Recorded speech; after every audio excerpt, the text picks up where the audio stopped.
ചേച്ചിയാണ്. ഈ ചേച്ചി പരിക്കുകൾക്കൊക്കെ മുന്നേ ആരാണെന്നുള്ളത് ഒരു സ്പോർട്സ് പേഴ്സൺ ആയിരുന്നു. ഈ ചേച്ചിക്ക് പട്ടാളത്തിലൊക്കെ ചേരാൻ നല്ല ഇഷ്ടമായിരുന്നു. അങ്ങനെ പരീക്ഷയൊക്കെ എഴുതി പട്ടാളത്തിൽ നിന്ന് ലെറ്ററൊക്കെ വന്നു. അങ്ങനെ ഈ ചേച്ചിക്ക് അവിടെ പോയ സമയത്ത് ചേച്ചി ട്രെയിൻ വഴിയാണ് പോയത്. അപ്പോഴാണ് കുറെ കിഡ്നാപ്പേഴ്സ് വന്ന് എന്ത് ചെയ്തത്, ഈ ചേച്ചിനെ അന്ന് ഉപദ്രവിക്കാൻ നോക്കി. അപ്പൊ നമ്മുടെ ചേച്ചി ഫിറ്റ്നസ്സിലൊക്കെ പെവറായതുകൊണ്ട് തന്നെ തിരിച്ചങ്ങോട്ട് ഡിഫെൻഡ് ചെയ്യാൻ നോക്കി. ഇതാണ് അവന്മാർക്ക് ഒട്ടും ഇഷ്ടപ്പെട്ടതുമില്ല. അങ്ങനെ എന്ത് ചെയ്തു, തൂക്കിയെടുത്ത് ട്രെയിനിന്റെ വെളിയിലോട്ട് കളഞ്ഞു. ചേച്ചി ചെന്ന് വീണത് ഉടനെ ഒരു പാളത്തിൽ. ആ പാളത്തിൽ കൂടെ ആണെങ്കിൽ ട്രെയിനും വന്നു. അങ്ങനെ ട്രെയിൻ വന്നപ്പം ചേച്ചിക്ക് തോന്നി എനിക്ക് ജീവിച്ചേ പറ്റൂ.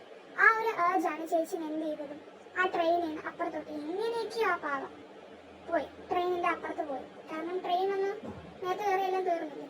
അപ്പോഴാണ് ചേച്ചിക്ക് മനസ്സിലായത് ചേച്ചിക്ക് കാല് പോയി എന്നുള്ളത്. അതുപോലെ ബില്ലി എലിഷ്, നമുക്ക് പറയുന്നത് okay Billy Eilish song writer, പക്ഷെ ഇതിനൊക്കെ മുന്നേ ചേച്ചി ഒരു ഡാൻസർ ആയിരുന്നു. 16 മണിക്കൂർ ഒരാഴ്ച ഡാൻസ് ചെയ്തുകൊണ്ടിരുന്ന ഒരു കുട്ടി. അതുപോലെ ചേച്ചിക്ക് ഒരു ഹിപ്പ് ഇഞ്ചറി വന്നു. ബോണും മസിലും കൂടെ സെപ്പറേറ്റ് ആയി. പിന്നെ അതിന്റെ ട്രീറ്റ്മെന്റിലൊക്കെ ആയിരുന്നു. പിന്നെ 3 വർഷത്തോളം ഡിപ്രഷനിലൊക്കെ പോയി.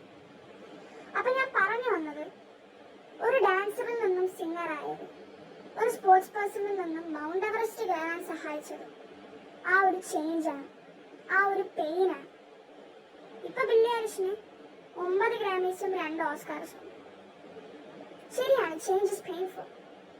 സർക്കംസ്റ്റാൻസസ് നമ്മുടെ ലൈഫിന് എത്രത്തോളം മാറ്റാൻ പറ്റുമെന്ന് നമുക്ക് ചിന്തിക്കാൻ പോലും പറ്റത്തില്ല.